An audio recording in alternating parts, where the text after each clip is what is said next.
नमस्कार दोस्तों, राधे राधे। हमारे चैनल में आपका स्वागत है।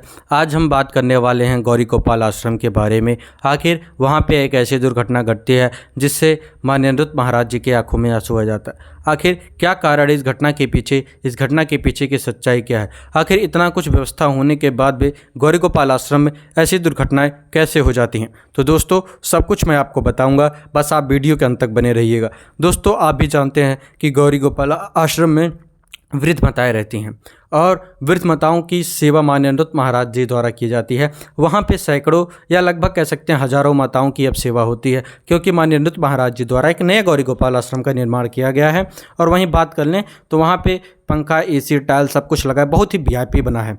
और उसके बाद अगर हम बात करें इस दुर्घटना के बारे में, आखिर ये दुर्घटना क्यों नहीं रोक पा रहे माननीय अनिरुद्ध महाराज जी? तो दोस्तों, पहली बात तो आप ये जान लीजिए, जो भी गौरी गोपाल आश्रम में माताएं रहती हैं वो सारी माताएं एक तरीके से वृद्ध हैं, लगभग 60 साल उनकी उम्र है।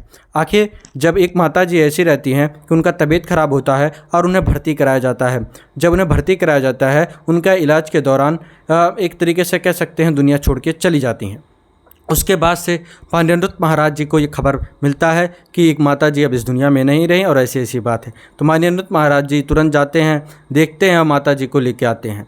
उसके बाद से उनका कर्तव्य बनता है, फ़र्ज बनता है कि उनके परिवारजन को ज़रूर बताएं, क्योंकि दोस्तों आप भी जानते हैं कि परिवार को बताना कितना ज़रूरी है कि हाँ, अब हमारे बीच आपके परिवारजन से कि ये माता अब नहीं रही। तो वहाँ जब फ़ोन करते हैं माननीय अनिरुद्ध महाराज जी, जब वो बताते हैं कि किस प्रकार से ऐसे ऐसे दुर्घटना हो गई है, अब माता जी अब नहीं है, तो उनका जो जवाब है, आप जब अब जवाब सुनेंगे दोस्तों तो आपके होश उड़ जाएंगे। वो कहते हैं कि ठीक है, मुझे कोई मतलब नहीं है, मेरे पास समय नहीं है और मैं अंतिम संस्कार के लिए नहीं आ पाऊँगा।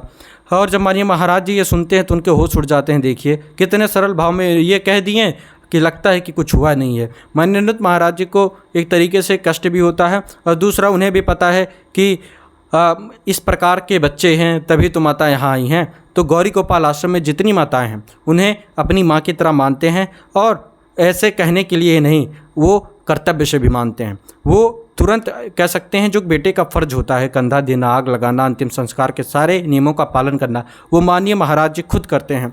क्या आप सोच सकते हैं हमारे समाज में, हमारे अगल बगल पड़ोस में कोई नहीं तैयार होता है, लेकिन माननीय महाराज जी देखिए कितने दयालु हैं और कितने एक तरीके से कह सकते हैं समाज सेवा में लीन हैं और माताओं के लिए कितने प्रिय हैं। आप समझ सकते हैं दोस्तों। ऐसे ही नहीं, गौरी गोपाल की आश्रम की माताएं उन्हें भगवान मानती है। यही कारण है दोस्तों कि गौरी गोपाल आश्रम की माताएं उन्हें पूजती हैं, क्योंकि जानती हैं कि किस प्रकार से माननीय अनिरुद्ध महाराज जी का एक तरीके से काफ़ी एक ऐसा अनुभव है कि कोई उसे मतलब एक तरीके से कोई नहीं है उनके टक्कर में कि इस प्रकार की सेवा दे सके।